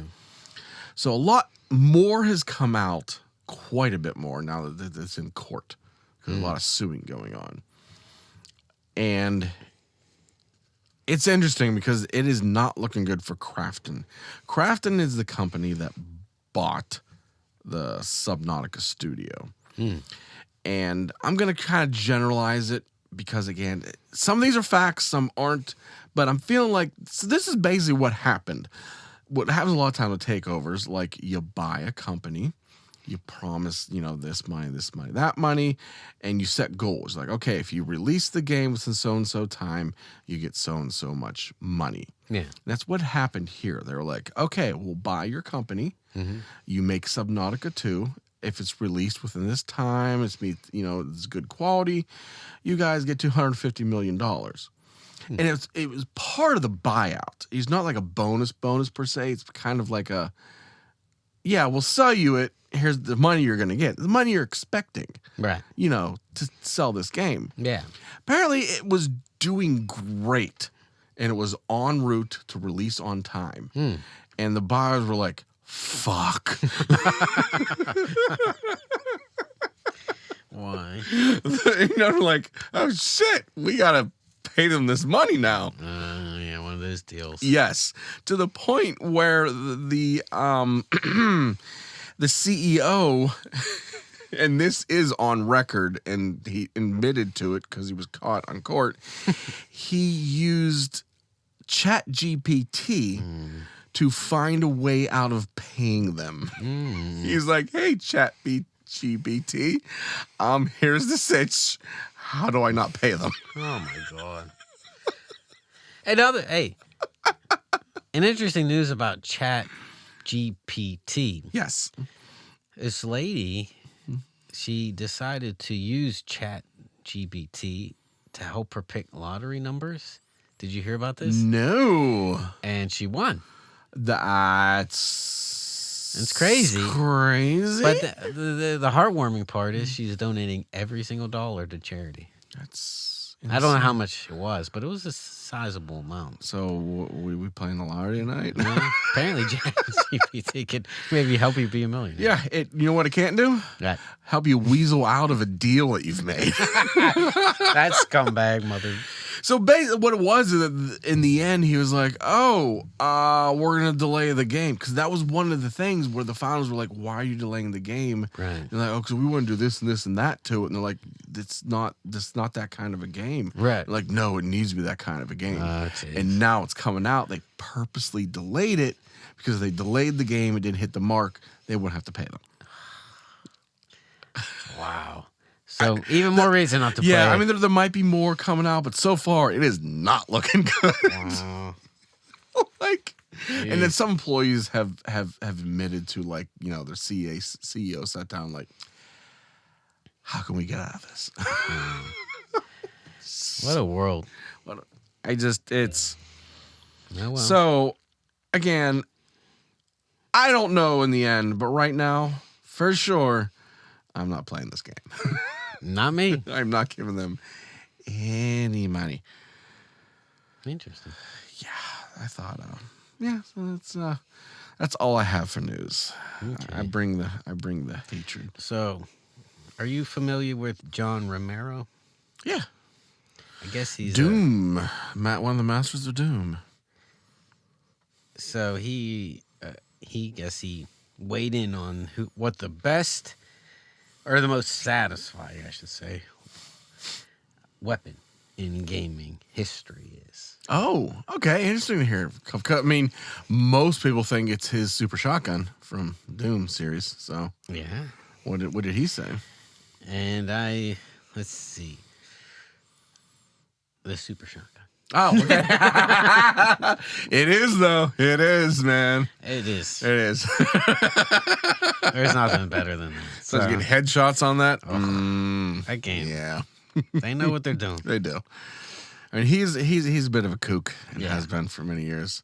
And it's just so funny to me that, like, you know, so Doom was created by John Romero and John Carmack, and like John Carmack is literally a rocket scientist. Like, Wow. I oh didn't know yeah, that. yeah. He's early guy at SpaceX, and Okay. he's developed a lot of the VR technology. I think it was him and Lucky Palmer in the Quest. Yeah, probably get this all wrong, but yeah, he's a brilliant motherfucker, and like John Romero was just like the passion Right. guy. You need one of those, Yeah, yeah. and them two worked very well for a while together, until they didn't. And that's where they, Yeah. John Romero went off to do whatever it is he does now, and John Carmack, Yeah. is trying to go to Mars. Well, maybe he'll find some. He did. Yeah, demons. there was actually a funny quote. There was someone asking him something about a video game engine that he helped work on and whatnot. He did the thing. It's like, it's not rocket science. That's funny. I talked about this guy quite a bit, and he's finally back in the game again. Uh-oh. Mick Gordon. Oh yeah. Oh, good. He's on a game getting, and apparently this is his first, at least credited soundtrack since Doom Eternal. Oh, what's he doing? Let's see, what game is it called? Ooh, Atomic Heart. Oh, the sequel to Atomic Heart. Yeah. No way. Was he just doing what? Absolute. Absalom. I don't know. Absalom. Really? Yeah, so that's the name of the game. So he's doing that, and he is exploring, themes of how extreme you can get. So I think Atomic Heart was pre this podcast. yeah, yeah, I don't remember. I would actually like to do a segment. Listeners, let me know if you're into this. I would like to do a segment where we talk and rate about games that were a little, just pre this podcast. And Atomic Heart was one I'd love to talk about. Okay, well, it was, yeah, but mix into the soundtrack. So yeah, it's a cyberpunk FPS. Yeah, it's a very very. Okay, so here we go. Yeah, all right. So I'm kind of like I read it, but I forgot it because it was a while ago. But he said he's working on the next full video game soundtrack for the ambitious upcoming cyberpunk FPS Defect. The game is called Defect. Oh, it's not Atomic Heart? Well, let's see. Is it a spin-off of Atomic Heart? Yeah. So he contributed to those soundtracks. Okay, that makes more sense. So he hasn't actually been a full, like he hasn't done the whole soundtrack. I figured they already have their own. So I'm sorry. So like those games, I guess he's part of it, but this is his full, like he's getting the Defect. Yeah, it's a cyberpunk game. Do you know anything who it's by or? No, I don't see anything. If you I don't know if you know. Sometimes we get some spam emails by like companies saying about our podcast or and they give our rankings and whatnot. Yeah, and it's because we are one of the top podcasts in the nation for the keyword Mick Gordon. All right, Mick. So I'm like, all right. We like Mick. Come on here, buddy. Yeah, I would talk to Mick. Would you talk to Mick? Absolutely, dude. Yeah. By the way, that reminds me, one of the things I never mentioned when I was trying to create boss battle music, one of the things that made Mick's music more extreme was he had an 8-string guitar. Oh, ooh. It was like, I think it was 8 or 9. It was something ridiculous. Yeah, okay. So I was like, low. Yeah, I was like, I can't recreate it. I tried recreating with. I mean, is that lower than a baritone even? Yeah. And I was like, I tried, like some people said you can use a detuner, software, but it's not quite the same. No, it's not. So a big part of creating that sound is using ridiculously low guitars. I'll tell you what, now that I have a new 5-string, I agree with that. Like, there's a difference. Dropping to C sharp on a 4-string bass is not the same. No, that's what I was like. I dropped my guitar down to. I even tried experimenting with that, just detuning my guitar down to something ridiculous. Yeah, it's just not the same. Yeah. So that was a big part. Yeah, makes sense. I think somebody gave it to him. It's not a good position to be in. Somebody's just like, here's a guitar. Here, play this. Try this on your next soundtrack. And he was like, okay. And it worked. Let's see. Other news. Oh, yeah. This is kind of random. Did you play Pillars of Eternity at all? No, I never have. Okay. Well, this will be quick. They've recently released a patch, and it added the feature of turn-based. The game is not turn-based. You can pause the game, but it's not turn-based. Oh. It's one of those RPGs where you pause, and you can maybe pick where people fight. Okay. But it wasn't actually true turn-based. Okay. So now it's officially turn-based. Interesting. I guess people That'd requested that quite a bit. It can't be an easy just drop-in. I mean, it has to be like a whole... Yeah, and that's why I think it's 7 or 8 years later. Now, Pillars of Eternity, that's Obsidian. Yeah, which you play quite a bit. Yeah, and Avowed is in that Avowed world. is in that realm. Yeah. It take place in that world. And that was on one of my RPGs for you. Ooh, that would have been... Yeah, I should have thrown that one in there. I have no idea where I would put that one. Yeah. Oof. Found some. Oof. Oof, kata. Oof. So, yeah. All right, man. Another quick one. Borderlands has a crossover. What? Yeah, How did I not hear what? There's apparently a crossover event, And I don't think you would ever get this game, but PGA Tour 2K25. Oh yeah, obviously, because every time I think Borderlands, I think golf. So What? there it is. Figure it out, folks. I'm not going to explain it anymore. You know what? That reminds me. I have another news. I forgot to write it down. Another crossover event. Yeah. Is with Hitman. Really? And Eminem. No. Yes. Not sure. That Eminem asks Agent 60 57 13. Don't know. Hitman. The Hitman. Eminem asks the Hitman to kill his alter ego, Slim Shady. Is this real? It is real. I saw it. I'm like, nah. And then I was watching Game Ranks, and Jake Valdino was talking about it, and I'm like, oh, that wasn't a dream. That needs to be. That sounds like a movie.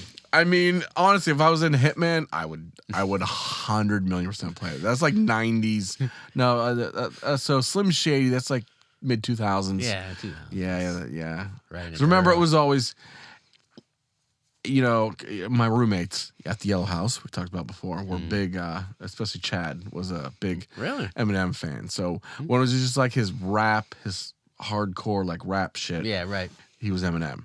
Okay. When it was silly shit, it was Slim Shady. And when it was serious, he was Marshall Mathers. I didn't know all these egos. Yes. Wow. So, and if you've ever wanted to kill the Slim Shady character, now you can in Hitman. I think it's a free DLC. I know it's free. Oh, wow. You don't have to pay. You don't have to pay to kill. Yeah. Slim I don't Shady. think I would pay. I don't know. That's interesting. Yeah. So there you go, folks. Bonus news. Okay. You're welcome. So here's another one off of Matt's hot news. Kingdom Come Deliverance. 2. Well, 2, but it doesn't matter. The Kingdom Come, I guess, game. The somebody part of, I guess, the boss. It says the boss. He was underwhelmed by Outer Worlds 2. Did you actually end up playing that? No, I will, but it's just it's far off of my radar.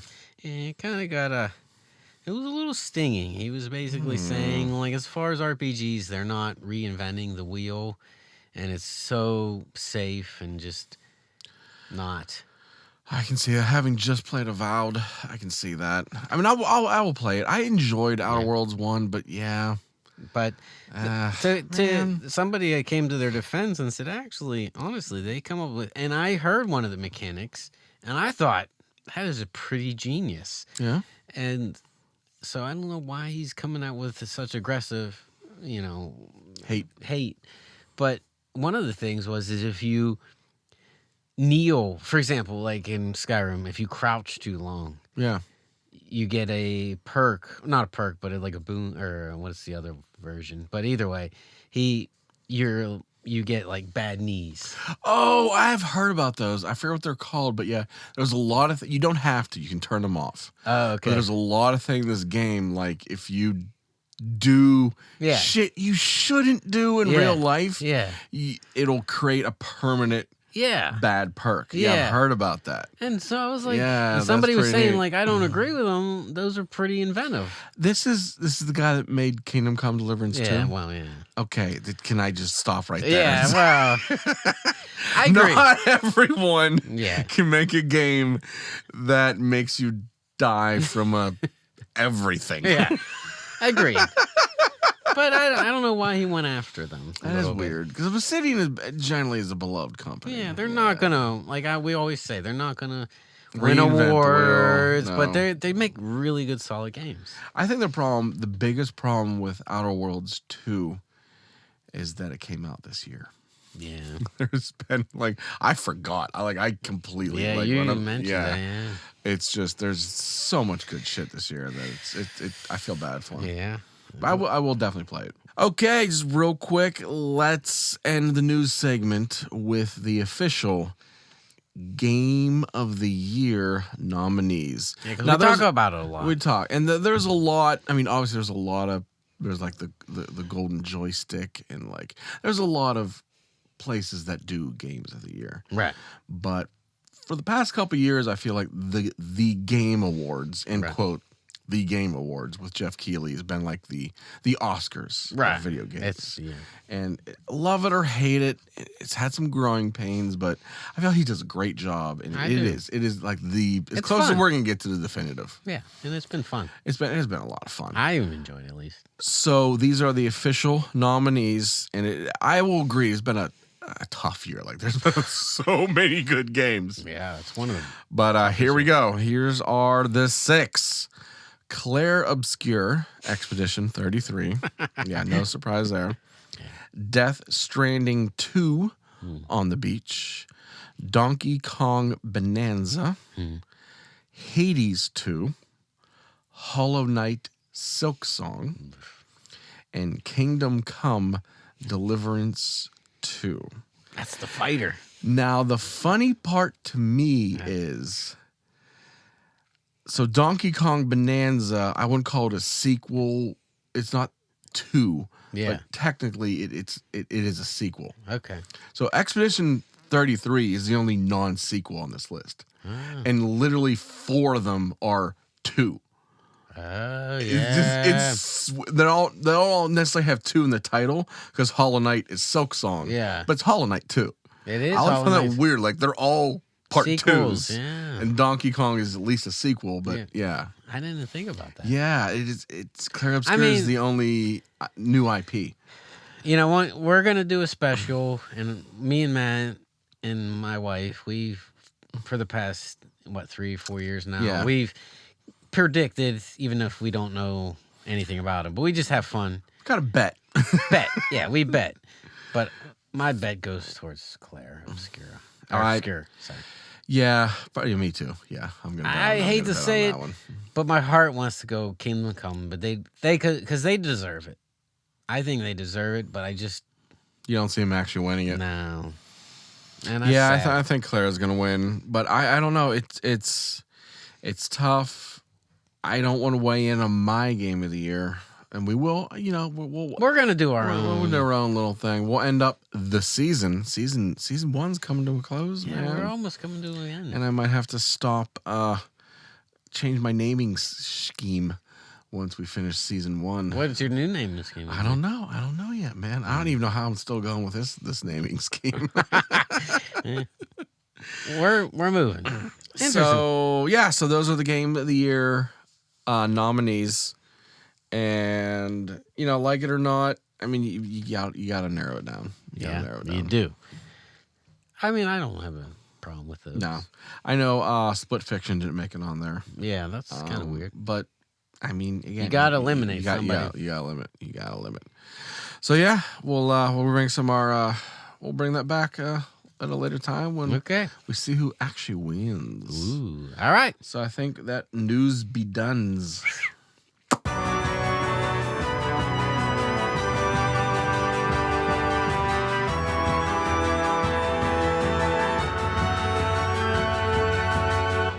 Quests. Right, and Mander 10. Woo! Let's talk a little bit about future upcoming games. So things that are just appeared on radar, or we're just trying to finish up, or because you gotta have goals. Yeah, you gotta have goals. Otherwise, your week will just, you're like. Clean the house and paint or make swords. You can't be doing that shit. Nah. You gotta. The world needs more. You gotta game. Gaming is the real game. I know, obviously, and hopefully, immediately after this, we're gonna do some Borderlands.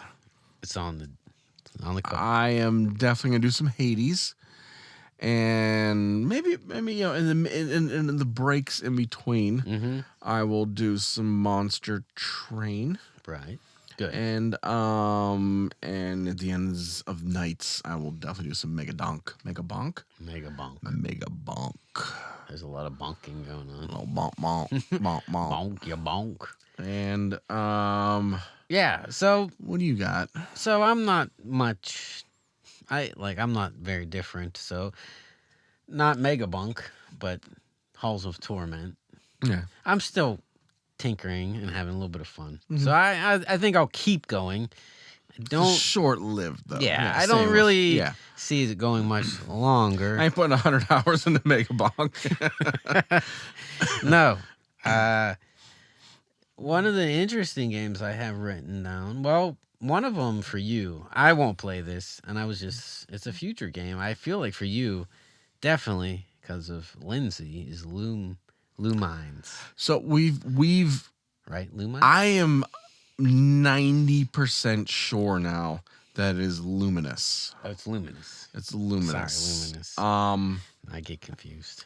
But there's a whole thing I want to talk. We're going to talk about that a future later. quest. Yeah. Will be future quests, but a future quest will be a future quest about Luminous, but it is out. So it's technically out. It is That's out. all I'm saying. Yeah. So, but I do recommend people checking it out. We'll come back with it a little more. Yeah. Because I'm my research ain't complete yet. Oh, sorry. But no. It looks awesome, and Lindsay's going down. Oh, Lindsay. You might have won a T-shirt, but you're going to lose Luminous. Another T-shirt. I don't know. So, Fate Keeper. I talked about Fate Keeper. Was that the game where you brought it up to only say that it's delayed forever? Well, I just brought it up thinking, oh, that's a new game. I should play it. Okay. And then I realized it's not even close to being. And it's still not. But they did another trailer, and it looks really good. What kind of game is this? It's a first-person RPG. Okay. Like Skyrim-esque. Oh, okay. But the game, like and maybe later when we're just chilling, I'll show you the trailer. But it really looks really good. Combat looks good. It looks graphically amazing. So they just released another trailer. So I recommend it. It's still on my whenever, but it doesn't have a release date, unfortunately. Cool. But the other game, which I don't know if it has a release date either, it's very similar to my aesthetic of Medieval, which is the other game I just talked about. But I don't even know how to pronounce it. It's called the Vernihorn. Oh, yes. I actually just saw something about that. Yeah, it looks like it could be. It's a very medieval-ish, but you know. So this is the one where they hired sword masters for the mocap. Yeah. So it looks good. Yeah. Almost too good. Probably one of those deals. Yeah. I'm not 100%. But yeah, I'm on board. I'm going to watch it. Yeah. It's on my radar. There you go. It's a future watch. Yes. No. So that one caught my eye just recently, and I forgot about that one. It's one of the ones you need to write down because you're not going to remember that. That name is ridiculous, and I probably said it wrong somehow, even though. Either way, but yeah, those are the couple games. They're still on my radar. They're not released yet. Right. I mean, that's the future. That's why it's future. I assume future means future, in the future. Whenever. So I have one that's very in keeping with this episode. Yeah. It is Vampire Crawlers. I don't even heard It of it. is the sequel, spiritual successor to Vampire Survivors. Oh, really? Yes. The trailer, we were definitely watching this trailer later. I saw only snippets of it. So obviously this guy, it's Vampire Survivors, which you say it was made by one person. Okay. Who was very camera shy. He actually did an interview with my boy, Danny O'Dwyer from No Clip. Oh, yeah, you did talk about him. It's funny, we talked about him before, but there was an amazing segue there that I missed. Yeah. That he's super Irish, because we were just talking about Ireland before that. Yeah, really. Anyways, they did an interview with him. He didn't want to be on camera, so they bought a puppet. Well, But he's a very humble guy. But apparently, I guess he got some money. Got with a big developer. I don't know too many details about this game yet. right. So, you would think, oh, they're going to go, what, are they going to go all out? Yeah. And the trailer starts like huge like Skyrim cinematic. Nice. And it shows like this like wizard, and you see he has this wizard staff, and in the cusp of the wizard staff is a bulb of garlic. And then it cuts to the actual game. It's more the same, voxel kind of pixel stuff, but more first person and more developed, and has CGM, so a collectible card game. CC, collectible card, CGG. So it involves cards and stuff, where you collect cards and stuff. That could be neat. That could be real, because I can see that gameplay mechanic. Yeah. Working with some cards, you collect the cards. Yeah. So, yeah. I'm in. I'm in. I mean, again, I don't know if this game's also going to be $5. Hopefully he bumps it up to like 10. And on that news, Vampire Survivors is on VR. Yeah, I saw that. I'm curious. Yeah, I'm surprised you didn't check it out. I think that is like $10, which is like 100% increase. So fuck that guy and his greedy ass. Yeah. But seriously, though, I might just buy it just to support him, because I mean, I almost feel bad that I only spent $5.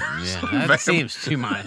Too little. I mean, it was. I spent a lot of time. Yeah, on me it. too. So I don't know. And apparently it's maybe tonight we should just fucking download that. Let's do it. I mean, yeah. All right, folks, we're doing it. We'll let you know. And next we'll week how it talk works out. about it next episode. Yeah, we will. An actual future quest guarantee. Unless my internet goes down or the quest breaks or any number of things are probably going to happen tonight.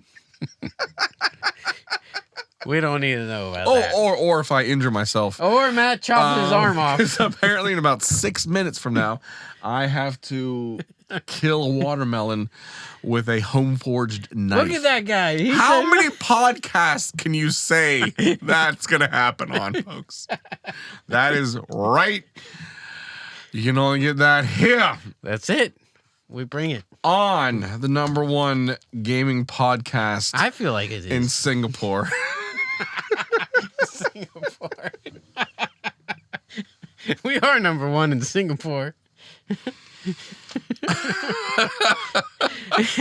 Someday we're gonna have a live from Singapore episode. I would love it. Like the street food there. Oh, I'd love to sit. Oh man, that'd be amazing. Yeah. That'd be amazing. Let's do it. Let's do it. Let's do it. All right, folks. Happy Thanksgiving. Yeah, give thanks for this podcast. Yes, and you are all very, very welcome. All right, I'm Matty Flames. Andrew Wilds. And remember, if it's not a pumpkin, it can also be a gourd. That's true. Good. Sure.